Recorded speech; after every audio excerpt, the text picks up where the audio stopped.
Hi there, Dork Lords, and welcome to Dork Wars, the podcast, your galactic hub for all things Star Wars. And as always, I'm here with Grant. Hello there. Wesley. What's up, dorks? Andrew. Howdy. And Deidre. Yes, Dietrich's here. So we're going to get today's episode started. I first have a point of contention to point out from last episode, kind of a mystery solved, if you will. Yep. We were talking about Cad Bane in our last episode, our villains episode, and whether or not he survived, whether he was dead or alive, what happened to him.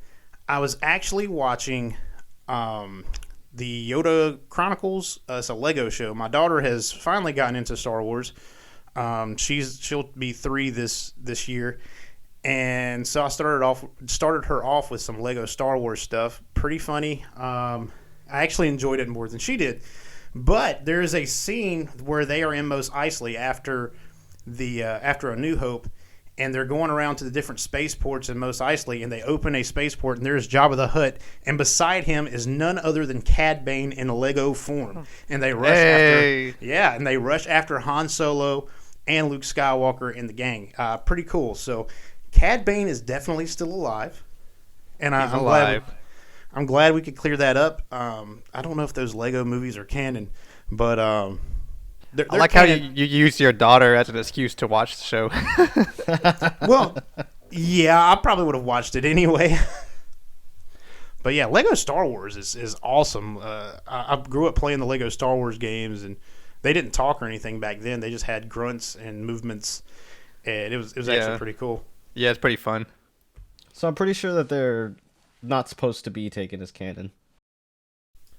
Well, they're canon to me. And Cad Bane, he's still alive. He's got to be. He's in the Lego show. He's alive. So that brings us to today's episode, and that is heroes, our favorite heroes. So like last episode, where my wife gave her opinion on her favorite villain, I want to give you Brittany's hot take on favorite hero this week. So back when I first introduced her to Star Wars, we watched the original trilogy on a couple different snow days. Like during the week, we had like 2 or 3 days off, and we watched all 3 of the original trilogy movies. And she pretty much kind of zoned out and watched parts of it, and she overall enjoyed the movies, but pretty much not her thing. We get to episode 6. Return of the Jedi, and from out of her phone, she looks up at the TV and sees the Ewoks, and she fell in love. My wife's favorite heroes of the Star Wars universe, out of all the heroes, the great people of Star Wars, her favorite are the Ewoks. At least it's not Jar Jar Binks. Yeah, exactly. That'd be a villain, isn't it? Well, I think Jar Jar Binks is a villain, but yeah, we can save that. Darth Jar Jar episode. It's coming, guys. Darth Jar Jar's coming. We promise. We're saving it for something big. But anyways, yes, my wife's favorite heroes are the Ewoks, and she might garner a lot of hate from the Star Wars community, but who cares? I like the Ewoks. They're like real cute little bears. Well, the only thing that bothers me about the Ewoks, like their story should have ended a lot differently. When that Death Star exploded, every one of those Ewoks should have been flash fried. I mean, you're not wrong, but, who cares about physics? Psh, I do. I just imagine from your wife's perspective, like you see all these lightsabers, all this combat, and the little innocent little teddy bears are the favorite. Hey, man, it's what happens sometimes. So let's get this thing rolling. So favorite heroes. Let's go to Grant first this time. So Grant, who is your favorite hero and why? All right, so last week I talked about my favorite villain being Grand Admiral Thrawn. And for those that have seen him in the current canon and the old canon, you know that very similar character. I talked about that mainly last week. But the big difference between Thrawn in the canon and Thrawn in the old canon and the Legends now is that his adversary in the old canon was Luke Skywalker and overall the New Republic.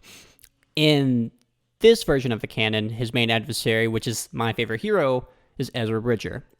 Now, for anyone who's unfamiliar with Ezra Bridger, he is the main protagonist of the Rebels TV series.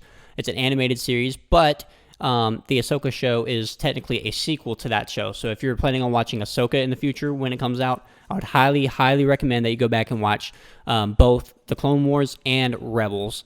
They will help you understand what's going on greatly, and will overall they're very enjoyable shows to watch. I'll just say that. But Ezra Bridger, being my favorite character, stems from a few things. First off, he's very unique. He isn't raised in the traditional way of a Jedi. He really didn't have anyone. I mean, even when Luke's, didn't have his parents, he still had, his aunt and uncle able to take care of him, and he had, Obi-Wan Kenobi watching over him. But Ezra Bridger didn't really have that. He lost his parents because of the Empire, and he was truly on his own, and so he had to be resourceful. He had to find ways to survive. He had to find ways to steal food. He stole supplies to sell to people. He did all sorts of different things just to, stay alive and such. And so going off of that, we know as viewers that eventually you find out that he's Force sensitive and turns into being trained into a Jedi by Kanan. But, in his early years, he didn't realize that not everybody can jump from building to building like it's no problem. But for him, it was just, another day surviving, another day getting what he needed to live. And so that's something that really draws me to him. And another thing is his unique connection to the Force. Now, this connection was explored more in the old Legends canon, and in some of the High Republic stuff, you see a little bit of it. But he has a very strong Force connection to animals, which I think is really, really cool. Personally, I have, I guess 3 different dogs that I'm associated with now, and so animals are very important to me and such. And so seeing Ezra's connection to animals like the Loth cats on Lothal, that's the planet that he's from. If you know anything about Loth cats, lead him all over the places through the Force to do certain things. And then eventually in seasons... Now, I think it's only season 4 when the Loth Wolves show up. They may show up briefly in season 3, but definitely in season 4, Loth Wolves guide him and really show him, their connection to the Force, his connection to the Force. They foreshadow... I'm going to get into spoilers here, but at this point, Wesley, you have no excuse. I'm in season 4 now. They foreshadow Kanan's death with the Loth Wolves. Doom is a big thing that they say. And so it's through the Force and through these Loth Wolves that he gets that, that insight that, hey, this is going to happen. And ultimately... Oh, go ahead, Blake. I was going to say, for clarification, the whole Dune reference, Kanan's real name is Caleb Dune. Keep going. Very important point to make. But yeah, that's where he foreshadowed it, and they really showed it there. And then the third and biggest point for me is definitely going to be his ultimate power that he has with the Force that we see at the Jedi Temple on Lothal in Season 4, where he's able to enter into I guess the only way to describe it is kind of like the space between time and space. I don't really know if there's an official name for that, but it's literally where he can travel through time and space and anywhere. And that's actually how Ahsoka survives her fight with Darth Vader from Season 2. If you think back to Season 2 of Rebels, you see Ahsoka. We know that Ahsoka and Darth Vader are fighting, and then they leave off of the planet. And they're the only ones there fighting. And you see Vader leave, but we don't see Ahsoka leave. All we see at the end is Ahsoka walking into the ruins of it. And we're like, well, how'd she survive all that?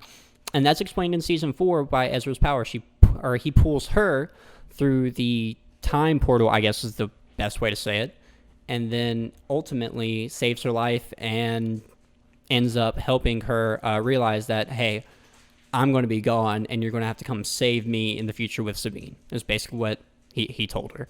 So and that's something very interesting and what really drew me to Ezra.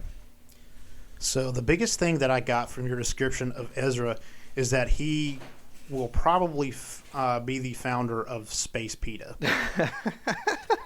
with his love of animals and the Force. That'd be pretty cool. I mean, that's very cool. I mean, if you look...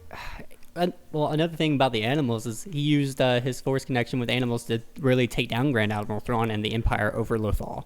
So maybe a spinoff series from Ahsoka or something could be maybe Ezra and Thrawn opening up a pet shop, organizing PETA. That'd be pretty cool. Yeah, man. But that brings me to my first question, Grant, or anyone who wants to answer. Where do you think Ezra is? Like at the end of season 4 of Rebels, big spoiler, he and Thrawn are sucked into hyperspace with these humongous space octopus things. Octopi, if you will. Where do you think that Ezra and Thrawn are, Grant? Just for me, what I think is that they were taken into the unknown regions, which, Thrawn knows a little bit about because he's a Chiss and they're from the unknown regions. And so ultimately, I think he ended up back at the Chiss Ascendancy. And a lot of the books that came out about Thrawn, the new Thrawn trilogy that's in the canon, kind of points it in the way of he's still working for the Chiss Ascendancy even though he's in the Empire. So what I'm thinking that Ahsoka's show and where they are is Ahsoka's going to go find them. As we can tell, she asked about Thrawn, and really she's looking for Ezra. So I think that's going to take us more towards the Chiss Ascendancy. We're going to see more characters like Grand Admiral Thrawn show up, is my guess, but who knows? Right. Who knows? That's going to be pretty cool to see, and that will kind of tie those series in with the sequel trilogy, because as we all know, Exegol, Snoke, all that stuff Emperor Palpatine's doing right now is in the unknown region, so that could even tie into that. Maybe see some background for the sequel trilogy. That'd be pretty neat. So is Ezra Bridger a Jedi?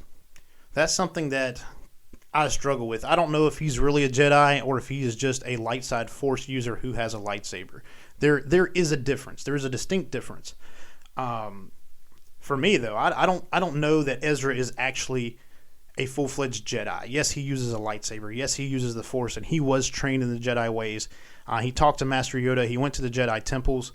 I don't think he's there yet. I don't think he's a Jedi Knight. I think he's still working towards that. And a lot of what we're going to see in like the Ahsoka show, more than likely, and the future of that, will be his kind of journey to become a true Jedi Knight.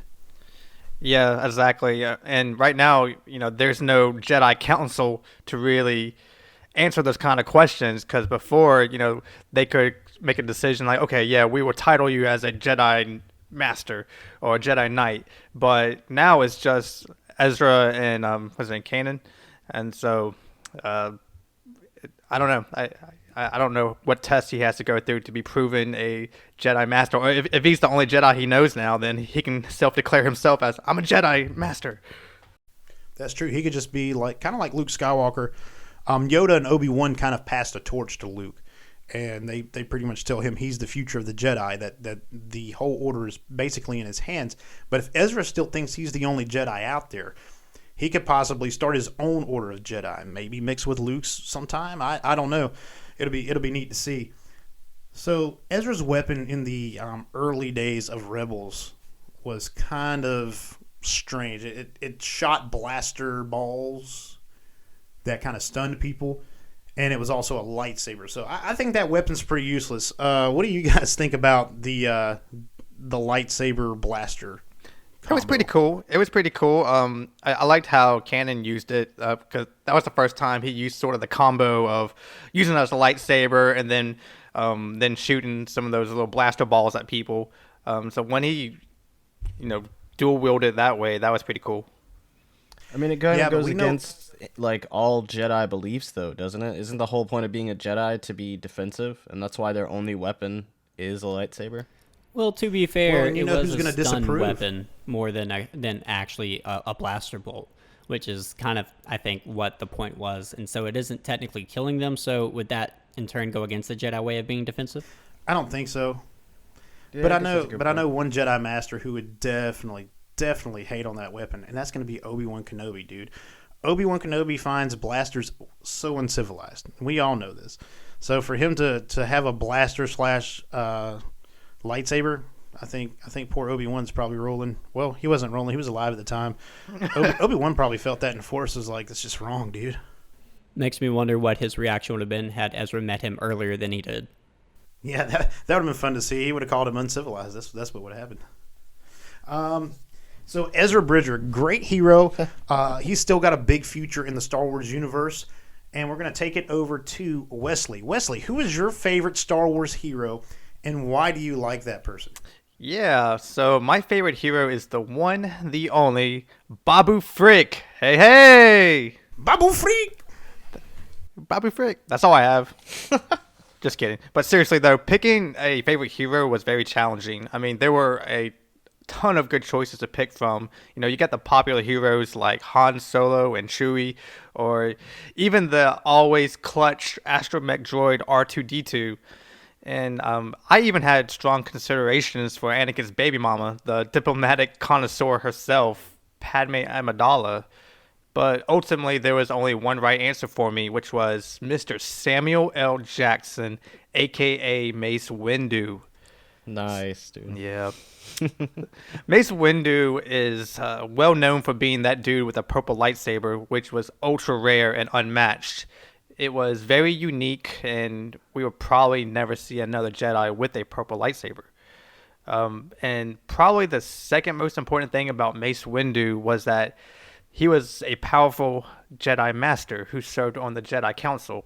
In fact, he was arguably the most powerful Jedi during that era, even stronger than Yoda himself as far as combat goes. The only thing stronger than Mace Windu is the high ground. But for real, what I mean is 101, Mace Windu was able to disarm the most powerful Sith Lord to ever live, Darth Sidious / Emperor Palpatine himself. That's something that even Yoda failed to do.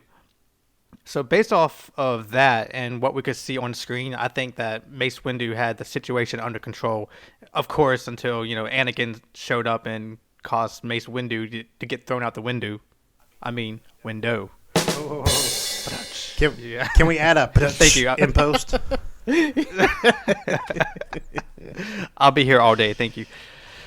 Another example of why my boy Mace Windu is the best hero is because throughout the Clone Wars, he would lead many battles on the ground with the squad. Like the battle on Geonosis, he easily beheaded the bounty hunter Jango Fett, which made Dooku poop himself a little bit. I mean, seriously, go rewatch that clip and watch for Dooku's reaction. And then one more thing about Mace Windu. He was the only person on the Jedi Council to keep Anakin in check. I mean, like, from day one, even when Anakin was a little kid, Windu did not trust him and could tell something won't right about that kid. Yeah. Throughout the series, his distrust in Anakin was consistent, and he would always limit what missions Anakin could go on, or not being allowed near Emperor Palpatine, or by allowing Anakin to join the Jedi Council but not be titled a Jedi Master. In fact, one of my favorite quotes from that moment is, "Take a seat, young Skywalker." Anyway, from the very beginning, Mace Windu was right about Anakin, and I bet if he could be a Force ghost with Yoda and Obi-Wan, he would say, "I told you so." So true, man. That's like interesting Mace concept. Windu summary on steroids. That's awesome. So what kills me, not kills me, what gets me about Wesley's synopsises of his characters that he likes, you would get the idea that he actually has like lunch with these guys and plays like Rocket League with them on the weekends. Like, I swear, I can see Wesley be like, "What's up, Windu, my homie? Put it in the goal, man. Put it in the goal." Windu's Plat 3. My question is, how is he playing with one hand? Oh, dude, I'm sure there's a way. Well, he could get one of those robot arms. I mean, there's tons of robot arms in the Star Wars universe. He'd actually probably be better at Rocket League for it. Nah, who knows? But anyways, let's get into the cross-examination of Mace Windu. So Mace Windu, man, I want to go back to something you said towards the end of your summary there. Mace Windu's distrust of Anakin Skywalker. This is something that holds a lot of contention for me. I think it was that distrust, and I may have said this in an earlier podcast, I think it was that distrust that kind of steered Anakin towards the dark side, like at least helped him along the way. He didn't feel like he had any friends in the Jedi Council. He didn't feel like he held any kind of weight with those guys, and I think it really shows in the way that Windu treats Anakin. So I honestly think that's how he started his path down the dark side, was listening to those guys. Yeah, it was hard to really evaluate Anakin, right? Because he clearly, from a third-party perspective, like, he clearly had a best friend in Obi-Wan. Like, he should been able to go to him for anything. But even, in Episode 3, you can see his judgment was clouded and he couldn't think clearly, even with that relationship. So so having that relationship with someone so close to you, it was kind of hard to tell how he and Mace Windu, like, what was the status of their relationship. Everything I saw throughout all the movies and all the TV shows, it's just that that they didn't get along, and Right. they were. It seemed like they were like tolerant, or I don't know, I don't know what the right word is, but tolerant of each other, but they, Good. but they didn't really have like a deeper relationship or cordial, yeah. So they were cordial, but they didn't really have anything deeper beyond that. So that might be something we can get into a later podcast, or possibly later in this very show, depending on who picks what heroes. But moving on from that topic, did Mace Windu use the dark side while fighting, while using combat? I know it's been said kind of in Legends and maybe in the new canon, and it's something that's kind of I've heard. I don't know. I haven't actually done a deep dive on this, but they say that Mace Windu actually uses the dark side when he fights. Is this true? Anybody know the answer to that? I might know a little bit about it. I can't remember the form he uses. I think it's like Form 7. Well, of course you know about it, Wesley. You freaking play Rocket League with him on the weekends. That's right. He makes sure my credit score is good and I get capital 1. No. So he uses this special technique that is actually not legal in the Jedi, and he had to get approval to use it. I think it's called Form 7, but I have to double check on that title. But anyway, it relies on a lot of ferocity and like anger and that's why it's so powerful, and that's why he's one of the most powerful Jedi.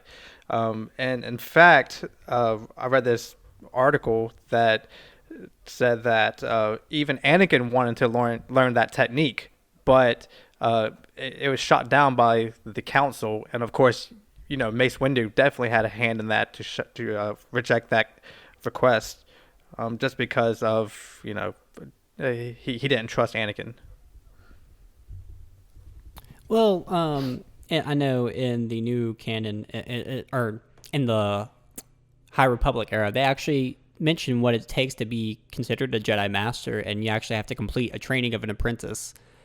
And we all know how that went with Anakin, where his apprentice left the Order. So, I mean, it's kind of like a double sting, especially if you watch Clone Wars, because it's like Ahsoka probably could have passed the trials and been considered a full-fledged Jedi whenever she left the Order. Like, she was definitely strong enough and smart enough to do that.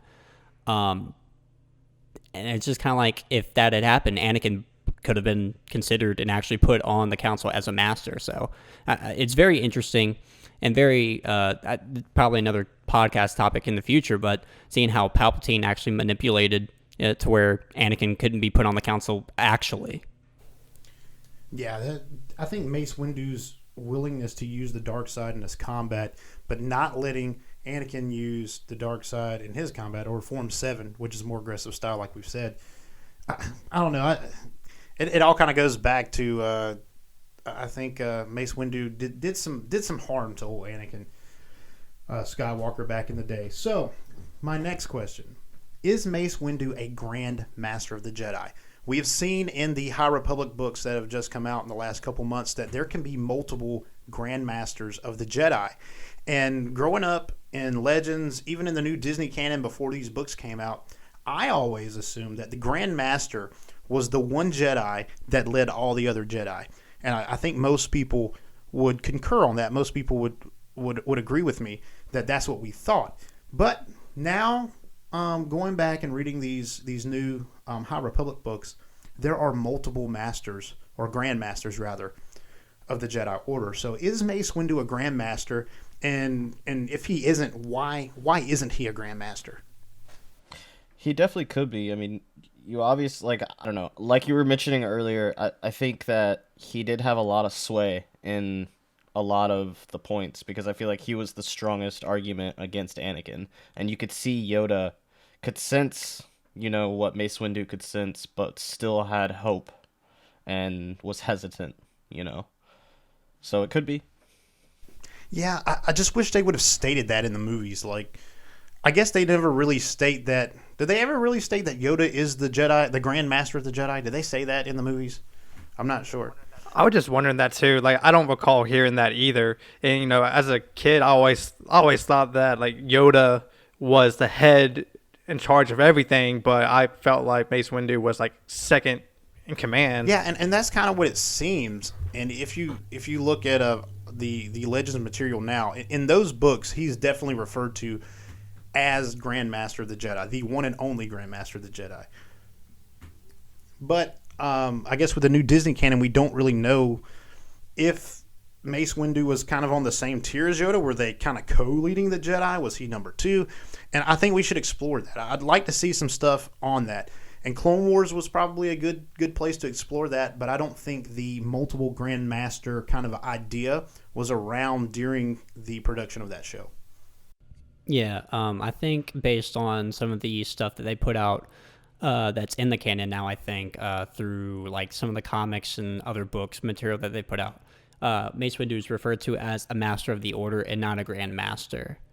The Grand Master is supposed to be over, the entirety of the Jedi. They kind of, make sure everyone's following the rules, and they're responsible for training younglings is their big thing. And then the Master of the Order is kind of like in charge of the Jedi Council, is kind of the idea. Right.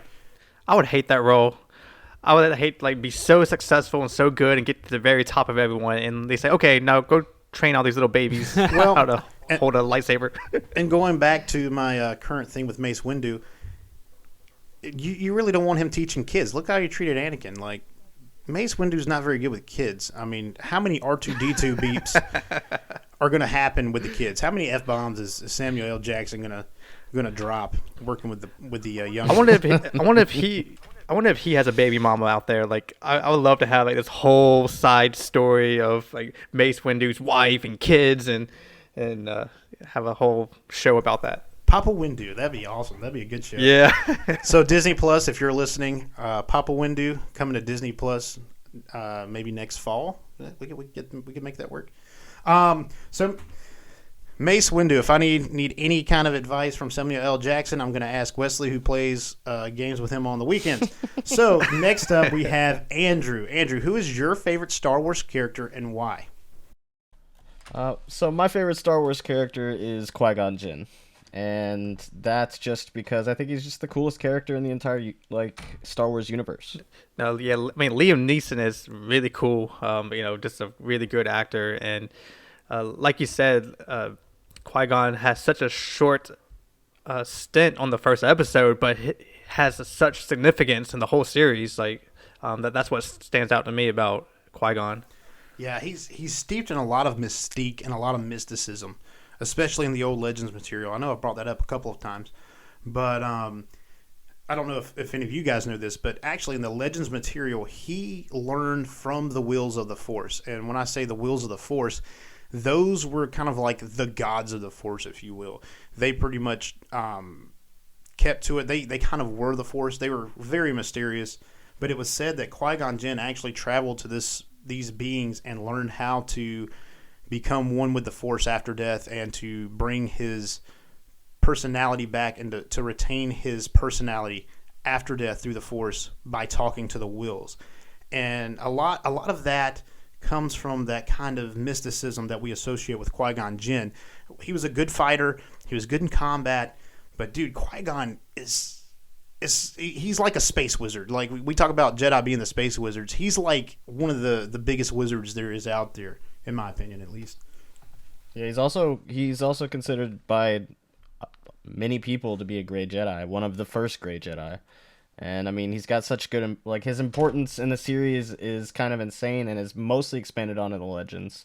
But I mean, if it wasn't for Qui-Gon Jinn dying, sort of abandoning in a way Anakin Skywalker, you'd never have Darth Vader. And on top of that, he was the first one, well, not the first one, but he was the first in the trilogies that we are in the prequels that we know of that learned to be a Force ghost. Right. He really is. And I want to pick up on something you just said. So do you think Qui-Gon's presence in Anakin's life could have kept him from turning to the dark side had he not been killed by Darth Maul? 100%. I 100% believe that if Qui-Gon Jinn hadn't gone after Darth Maul the way that he did, if Qui-Gon Jinn was more of a... I guess if he was just a different person, more of a true Jedi, then I don't think that Anakin Skywalker would have turned out to be Darth Vader. And this is kind of the difference you see between Qui-Gon as Anakin's master versus Obi-Wan as Anakin's master. I think Obi-Wan did the best he could with what he was given. Fresh out of being a Padawan, he has Anakin Skywalker as his new apprentice. But Qui-Gon was someone who had trained Jedi before. He had done a very good job with Obi-Wan. And he had that nurturing feeling. If you look all throughout Episode 1, he's constantly teaching Anakin, feel this with the Force, try to reach out with your inner self. Even when they're fighting Darth Maul, hey man, go get in the cockpit of that ship, hide, lay low. He really took a nurturing presence and put it over Anakin, and I don't really see that a lot in the Jedi, especially with the Council. They seem pretty cold in their ways of leading and their relationships with one another. And that may go back to their whole attachment thing. But well, that's the thing. And I mean, Dave Filoni in one of the extra scenes in The Mandalorian kind of pointed this out for me for the first time. But when Qui-Gon and introduces Anakin Skywalker to Obi-Wan Kenobi kind of compares him to trash. Oh yeah, like just a slave boy. Yep. You know what I mean? Like he's very pessimistic about this because I mean, to be honest, at the time, what Qui-Gon Jinn did, I don't know if people understood the scope of it, but Qui-Gon Jinn tested his blood and found that he had a really high amount of midichlorians inside of his bloodstream. So that's why he kind of thought that Anakin Skywalker was like the chosen one, aka, Jesus in this world. Yes, there's a lot of parallels between Anakin Skywalker and Jesus. It's, I mean, you laugh, but it's true. I mean, it's a lot of parallels. But I think Qui-Gon Jinn was the father figure that Anakin needed, and the nurturing presence in Anakin's life that could have steered him differently, guided him through his relationship with Padme, guided him through his emotional turmoil, because Anakin is so steeped in depression and just, I should have done this instead of this. He's always living in the past. If you look at Anakin's character, he's always living in the past, and I think Qui-Gon could have helped him cope with that and bring him kind of to be the Jedi that he needed to be. Because we see Anakin has a lot of compassion and he has a lot of love for the people around him. And that's not necessarily a bad thing, but he had to channel that in a way that was not aggressive. Channel that in a way that was geared more toward the light side of the Force rather than the dark side of the Force. And I feel that's one of the big problems with the Jedi in general in the prequel era is they cut off love. They try to cut off those feelings of compassion when they really need to embrace them. But yeah, man, Qui-Gon Jinn is great. All right, so let's keep this ball rolling. Let's move it over to Diedrich. Diedrich, who is your favorite Star Wars hero and why?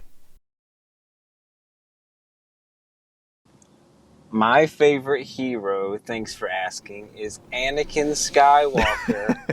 Because he has the best Wait. Which Anakin? Little boy Anakin or mid? It's fabulous. Definitely. We're talking emo about Anakin, dude. 3 Anakin. All right. There's episode 2, Rat Tail Anakin. Like, looks like he rolled up out of the trailer park. Ghost Force Anakin. Like, which one are we talking about? Jungle Ninja. T-Rex Anakin. Baby Jesus Anakin. There's all kinds of Anakins. Alright, so, he's the best because he's willing to fight a war and still be, quote-unquote, a good guy, but he will commit war crimes to get his point across. And I kind of find that very interesting to watch So, like, I'm pulling more of my vibe about Anakin from the Clone Wars animated show. So, there were a couple of examples during the series where the Jedi are like, oh, well, we need some information. And they're trying to extract it by, using their telekinesis and whatnot. And he's like, oh, I'll get the job done. Just give me, 5 minutes alone. And they're like, okay, that's kind of sketch, but we trust you. And they'll walk away. And he'll bust up in there, and he'll be like, you're going to tell me what I want to know. And they're like, no, I'm not going to tell you. Where are the drugs? And he's like, I am Batman. He'll be force choke, and he'll get all, angry. His hand will ball up. And then they'll, fly up in the air and start struggling for their throat and whatnot. And then somehow he'll walk out of that room knowing exactly what they need to know to save the day. Oh, yeah. Well, that's just nice. And I think that's really fun television. So Anakin is definitely better characterized in the Clone Wars series than he is in the movies. And I stand by this because I very much like Anakin in the Clone Wars. You can kind of see that struggle between doing the right thing and whether he's doing that in the right way or not. Because he's getting the right result. But is he doing it the right way, the way the Jedi would want him to do it? So that kind of battle inside himself and that conflict, it's interesting to see because, of course, we know he turns into Darth Vader, and that conflict is more interesting to watch than kind of the conflicts he has in episodes 2 and 3. I've also got to say, he gives off mad Han Solo vibes with his swagger in the Clone Wars. Oh, for sure, really all reminds day. me more of Han and I've always said that Luke, even though, of course, the original trilogy was made before the prequels, he kind of gets his looks and his force powers and his strength from Anakin, but his demeanor comes from Padme. Like his caring nature, his compassion. Both Anakin and Luke have compassion, but I think Luke's is a softer, more nurturing compassion, and Anakin's is more of a protective, cut anybody down who comes close to my loved ones kind of compassion. Yeah, I always liked his relationship with Padme, and I kind of hated how he had to keep it a secret. But sorry, I forgot where I was going with that. It's all good. It happens to me. Can you stop thinking about Samuel L. Jackson for 5 minutes? So that brings me to a question I have. Why was Clone Wars Anakin so different from movie Anakin? I think that's a pretty simple explanation because of all the hate that dude, I feel like so many people did not like how Anakin was portrayed. Even from a kid all the way up, he was kind of portrayed as a very immature person who couldn't handle all the pressure that was put on him. Pretty much. And so I think that the Clone Wars allowed them to expand on what actually created Darth Vader, how he got some of his powers, how he got some of his mannerisms, and what led him to go to the dark side. Yeah, I can totally agree with that. Clone Wars Anakin is so well developed, and he just seems like a night versus day mirror of his movie self. And I do kind of take issue with what you said about Episode 1 Anakin. A lot of people hate on Jake Lloyd's portrayal of Anakin there, but I think he seems aware. He seems like he knows about the things going on around him. He understands things. And even he kind of has more of that Luke kind of compassion inside of himself when he's younger. I can see a lot of parallels between his emotional awareness and Luke Skywalker's emotional awareness. It kind of coincides together. They're kind of the same. But as he grows and he loses people, and he's scared about losing Padme. His mother dies because of the Sand People. He loses this person, that person, and it really starts to weigh on him. And of course, you have Emperor Palpatine feeding all this stuff to him that he's better than all of the Jedi, and that really morphs that innocent little boy compassion into evil. As a kid, yeah, if he's a little scared, a little timid, he don't know if he can take the pressure, that's okay. He's 8. But as he grows older, he's supposed to learn to deal with this stuff, and he just doesn't. Yeah, it doesn't make sense to me, and it's the reason why I find it crazy that Dietrich had Episode 3 so high up on his list. because I think it's like it's got some good stuff to it, but like that's a huge. That's a good. Episode 3 Spider-Man had 3. Yeah. Yeah, I will say that it had a lot Episode 3 has the best and most fights. I can agree with that.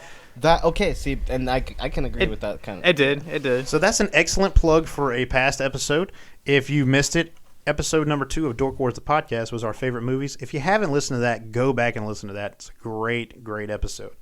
So moving on from that, yes, Anakin was a great character to see, and he had a great story to be told. Unfortunately, you had to watch Clone Wars to get that story. So moving on, that brings us to my favorite hero. And when we're talking about my favorite hero, I'm going to have to say Obi-Wan Kenobi.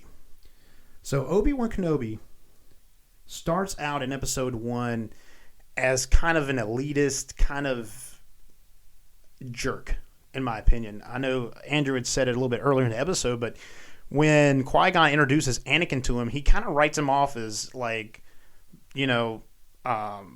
outer rim trash. He's from Tatooine. He's a nobody. He's a little slave kid. Like, what can he possibly offer us? But he goes from that arrogant Padawan, goes through the fight with Darth Maul with his master Qui-Gon Jinn, which I believe shaped him in a way that nothing else could. He watches his master die, and right then he takes on the reins of the mission that Qui-Gon started. Qui-Gon takes little boy Anakin, the chosen one, and wants to train him. Obi-Wan was going to become a Jedi Knight and have his own career totally separate from Anakin Skywalker. He didn't care if he saw Anakin again, but as soon as his master died, and his master's dying wish was put on him to train Anakin, train the boy, and to make him the Jedi that Qui-Gon thought he could be, he instantly took on Qui-Gon's mission. And from there, we go to episode 2, where he becomes the understanding teacher. You watch his interactions with Anakin. He's pretty strict with him, but at the same time, he understands his struggles, or seems to understand his struggles, and he tries to deal with those things. And he's still got some snarky comments here and there.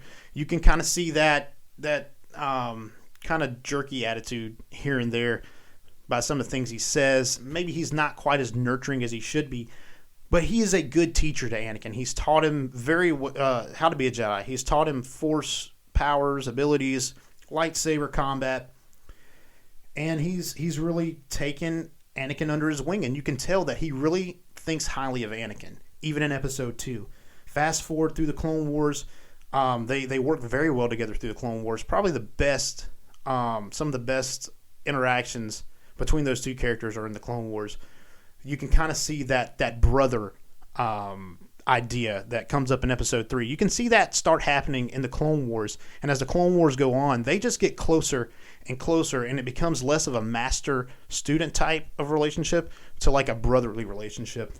That brings us to episode 3, where he is Anakin's brother through and through. And at the end of it all, when Anakin turns to the dark side, he does what must be done and fights Anakin Skywalker to the death, or what he thinks is the death, and has every intention of killing him to save the Republic, to save the light side of the Force, to get rid of the Sith. It's pretty sad to see Obi-Wan have to do that. And you can kind of feel those emotions in episode 3, because he doesn't want to do it. And you can tell he doesn't want to do it. He even tells Yoda, he's like, I'm not going to kill Anakin. But he does what has to be done, and he goes to fight Anakin. So he holds his own against Darth Maul when he was just a Padawan in episode 1. In Rebels, we see the rematch between him and Maul. Well, a rematch. That's like maybe the third or fourth rematch, really. But when Darth Maul comes to Tatooine looking for Obi-Wan, Obi-Wan pretty much just dispatches him in a hit. He cuts right through the lightsaber, right through his body, and kills him. It's actually pretty cool to watch.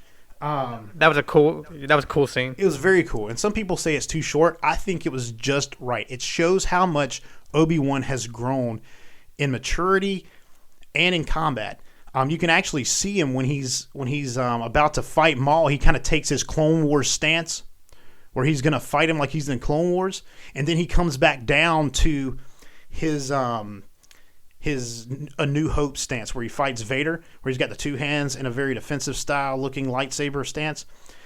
And then he actually comes up and comes by his head kind of it's reminiscent of the way that Qui-Gon Jinn would start a fight.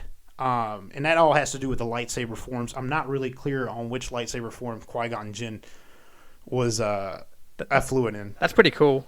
Yeah, that's pretty cool, because when I watched that scene about a week ago, I saw him changing his forms. I'm like okay, yeah. What is this? I recognized that first one, like the serpent looking.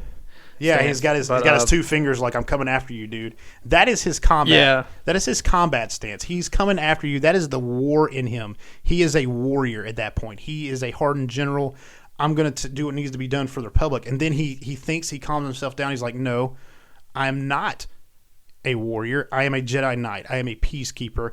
Let me come to my defensive stance. And you can see that Obi-Wan, Ben Kenobi defensive stance, if you will, where he is a Jedi Knight. And then to honor his master, he comes up with the stance where he has the lightsaber reared up by his head.